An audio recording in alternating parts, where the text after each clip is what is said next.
Bonsoir et merci de nous avoir rejoints sur Télésud. Voici les 3 titres à la une de l'actualité.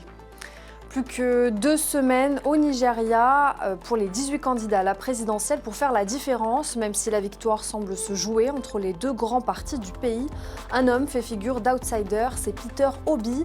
Il promet à la jeunesse un nouveau Nigeria. Au Gabon, des concertations politiques à la demande des leaders des partis d'opposition se sont ouvertes ce lundi à Libreville. Dès l'ouverture de cette concertation entre majorité et opposition, le président Ali Bongo a annoncé que les futurs mandats électifs seront d'une durée de 5 ans.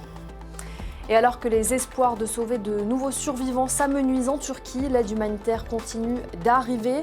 Seulement en Syrie voisine, la situation est complexe. Bab el-Awa, dans le nord-ouest du pays, reste le seul point de passage opérationnel depuis la Turquie vers les zones rebelles. Plus que 2 semaines au Nigeria avant l'élection présidentielle, 2 semaines que les 18 candidats en lice mettront à profit pour multiplier les rassemblements.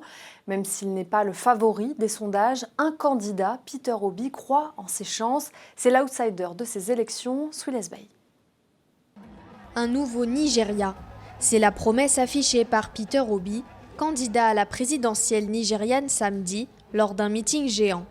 Peter Obi est l'outsider de cette présidentielle. Son espoir de succéder à Muhammadu Buhari repose en grande partie sur un électorat composé de jeunes.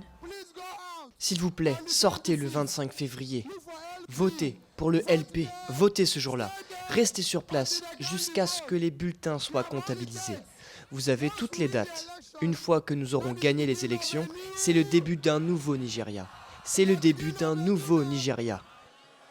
Sa popularité, l'ancien gouverneur de l'État d'Anambra l'a trouvé auprès des moins de 25 ans, qui représentent près de 60% de la population. Peter Obi a notamment profité de l'éveil politique d'une partie de la jeunesse nigériane qui s'était révoltée en octobre 2020 lors d'un mouvement de protestation contre les violences policières.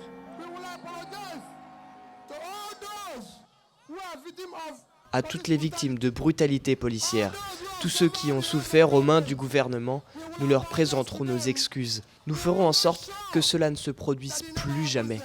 Le Nigeria sera un pays pacifique. Depuis plusieurs semaines, le Nigeria fait face à des pénuries d'essence et de billets de banque, une situation qui a mis à mal le parti au pouvoir et qui pourrait le fragiliser dans les urnes. Pour beaucoup d'analystes, la situation socio-économique du pays qui s'est dégradée pourrait rebattre les cartes de la présidentielle. Et au Togo, en vue des élections législatives qui auront lieu cette année, des partisans de l'Alliance nationale pour le changement, l'ANC, se sont rassemblés ce dimanche à Agoué, au Togo, à l'occasion d'un meeting. Objectif, mobiliser ces militants pour les mettre en ordre de bataille en vue du scrutin. Émeric Torroignan. Alors qu'aucune date précise n'a encore été annoncée, l'opposition togolaise se range déjà en ordre de bataille pour les prochaines législatives. Dimanche, à Goenivier, localité située dans la banlieue nord de la capitale Lomé, des centaines de militants de l'Alliance nationale pour le changement se sont rassemblés autour de leur leader, Jean-Pierre Fabre. Chants, danses et discours de mobilisation ont rythmé ce meeting qui marque le début de la course à l'Assemblée nationale du Togo. Un meeting de mobilisation. Vous avez dû constater que nous avons appelé également à aller s'inscrire sur les listes électorales lorsque le recensement sera lancé. C'est très important parce que nous avons appelé avant à ne pas aller s'inscrire. Beaucoup de nos électeurs ne sont pas inscrits. Donc il faut qu'ils aillent s'inscrire. Les principaux partis de l'opposition avaient boycotté les élections législatives de décembre 2018, dénonçant des irrégularités dans leur préparation. Mais pour le scrutin de cette année, l'ANC change son fusil d'épaule et se prépare à participer à cette joute électorale. Nous voulons le changement dans ce pays. Et l'ANC est un parti politique qui se bat. Les Togolais souffrent et nous devons lutter pour sortir le pays de cette situation.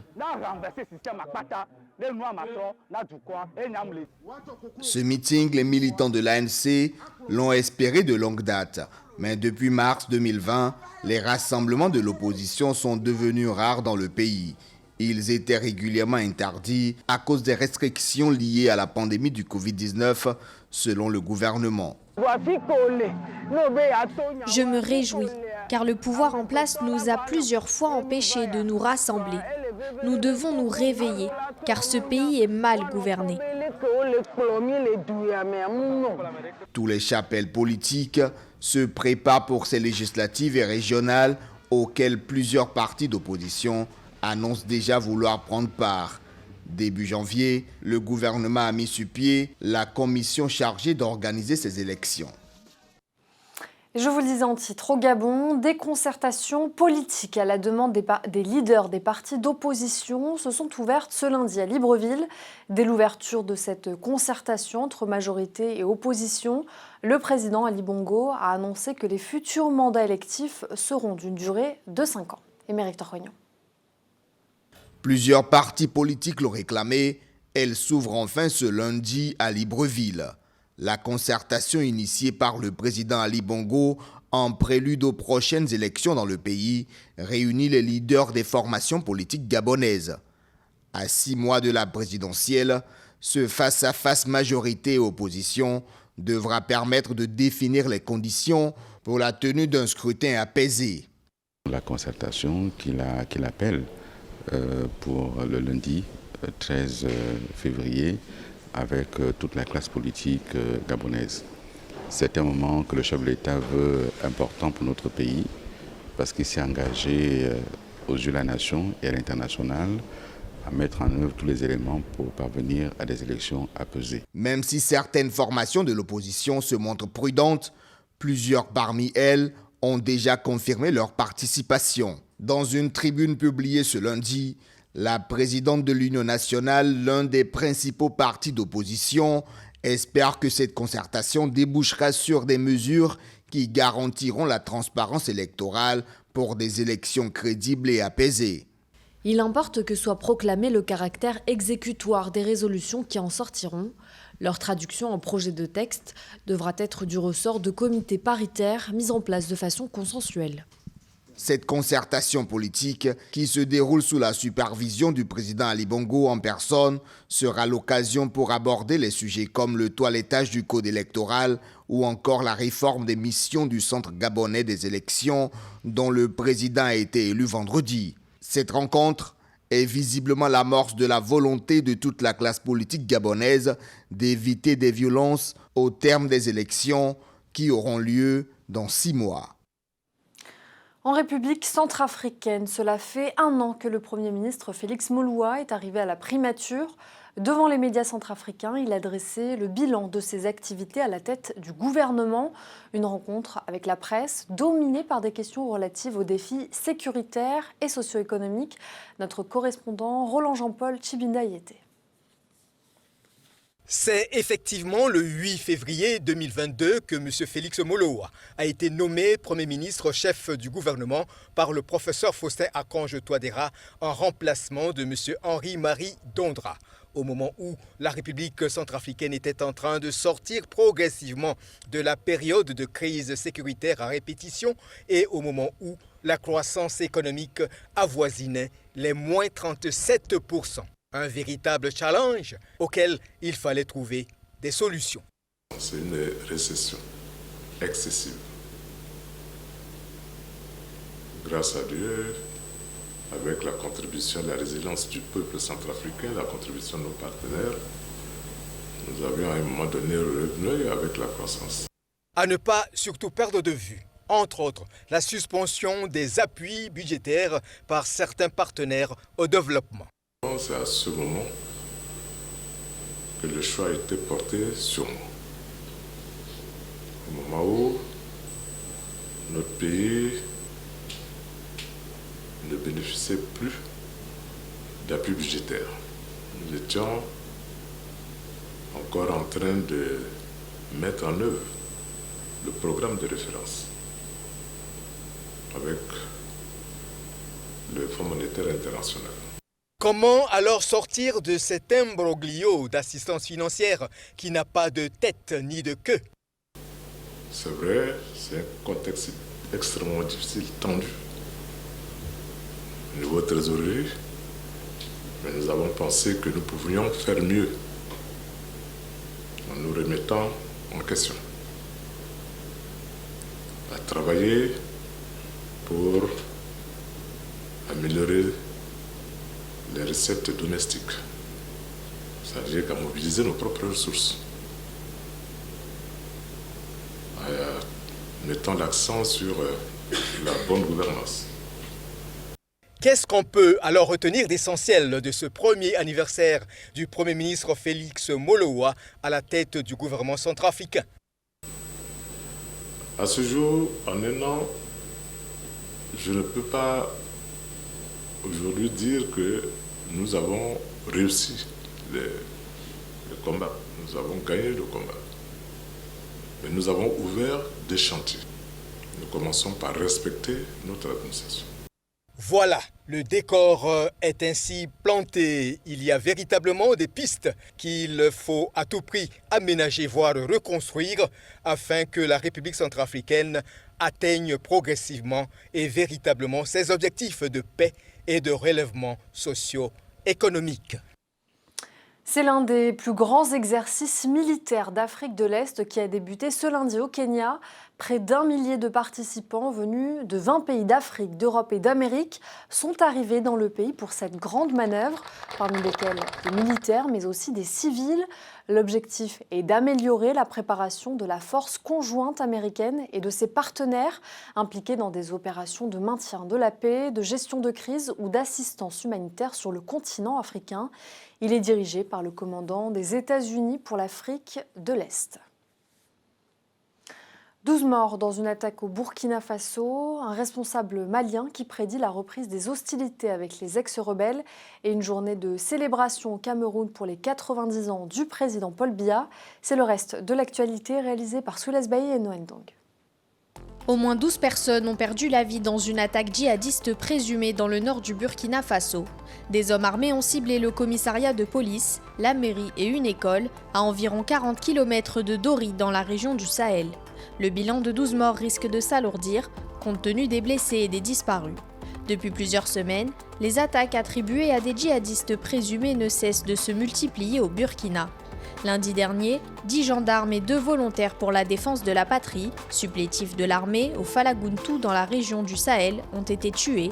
15 autres personnes ont été retrouvées mortes dans le sud-ouest du pays, près de la Côte d'Ivoire.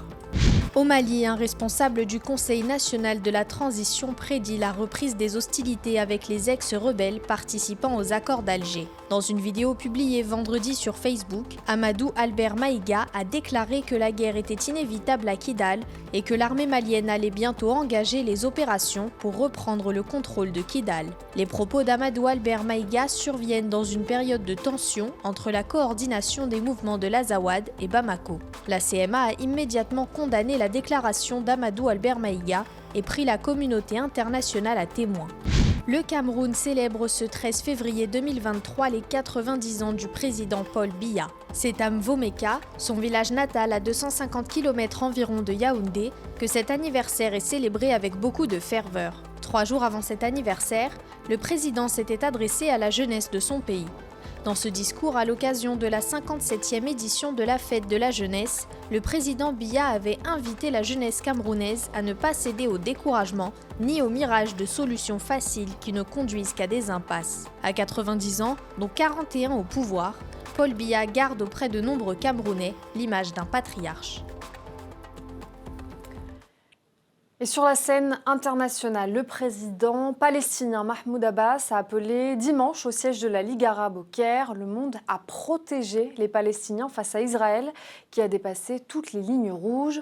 La Ligue arabe a convoqué dimanche un sommet pour Jérusalem des ministres arabes des Affaires étrangères. Je vous propose d'écouter Mahmoud Abbas. En ce qui concerne l'intransigeance et les pratiques d'Israël qui a dépassé toutes les lignes rouges, nous nous rendrons dans quelques jours devant le Conseil de sécurité de l'ONU. Où devrions-nous aller ? Nous sommes allés plus d'une fois aux Nations Unies et elles n'ont pas répondu à notre demande. Mais nous ne pouvons nous plaindre qu'auprès de Dieu et des Nations Unies. Nous nous adresserons aux Nations Unies et à ces différents organes, dont le Conseil de sécurité, pour exiger la publication d'une solution confirmant la protection de la solution à 2 États. Une semaine après le terrible tremblement de terre en Turquie et en Syrie, la solidarité s'organise. Depuis le continent africain, les messages de soutien et d'aide financière se multiplient. C'est le cas de la Somalie, le Soudan et Djibouti qui poursuivent leur aide financière en faveur des régions touchées par le séisme de Kahramanmaraş. D'autres pays comme le Sénégal a envoyé une équipe de recherche et de sauvetage en Turquie. La Croix-Rouge burkinabé s'est aussi disposée à soutenir le Croissant-Rouge turc. Une cérémonie en hommage aux victimes a été organisée à Mogadiscio, la capitale de la Somalie. Et ce sont des scènes qui se multiplient mais qui restent isolées, des rescapés miraculeux sortis des décombres en Turquie et en Syrie. S'ils donnent de l'espoir aux secouristes, les chances de sauver de nouveaux survivants s'amenuisent. Le décompte de morts est tragique, plus de 35 000 victimes et le bilan pourrait encore s'alourdir. Souilas Bey. Consterné, cet homme au milieu des décombres semble toujours sous le choc. Pourtant, cela fait déjà une semaine que le séisme a frappé la Turquie et la Syrie. Dans les cœurs comme dans les yeux, la douleur est toujours vive. Le bilan qui ne cesse de s'alourdir dépasse les 35 000 morts, un chiffre qui pourrait même doubler selon l'ONU. Mais au milieu de ce désastre, des miracles se produisent. Les sauveteurs ont extrait de nouveaux survivants des décombres dans le sud de la Turquie, où l'aide afflue désormais. Comme ici, à Kahramanmaraş.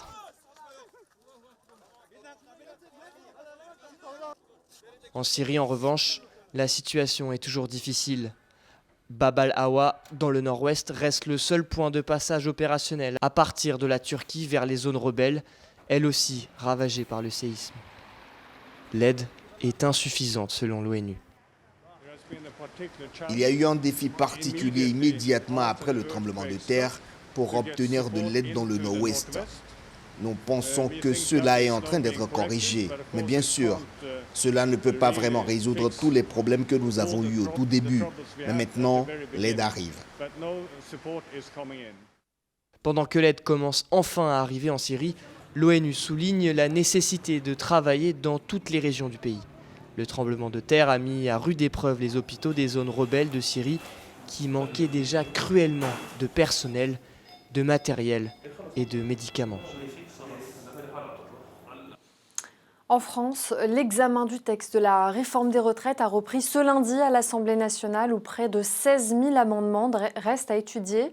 Pendant une semaine, les débats ont été particulièrement houleux sur les bancs de l'hémicycle, tandis que dans la rue, 2 nouvelles mobilisations ont eu lieu. Si le gouvernement poursuit sa marche en avant avec cette réforme, du côté des syndicats, on ne se démotive pas et on continue la lutte avec ce jeudi une nouvelle journée de grève. On écoute Frédéric Souillot, il est le secrétaire général de Force ouvrière. Durant la poursuite des débats parlementaires, les organisations syndicales professionnelles et de jeunesse vont poursuivre la mobilisation et l'amplifier. Ainsi, elles appellent à une journée d'action interprofessionnelle sur l'ensemble du territoire le 16 février. À cette occasion, les secrétaires généraux ou présidents des organisations syndicales manifesteront à Albi pour appuyer l'ancrage fort de ce mouvement partout sur le territoire, dans les petites villes comme dans les plus grandes.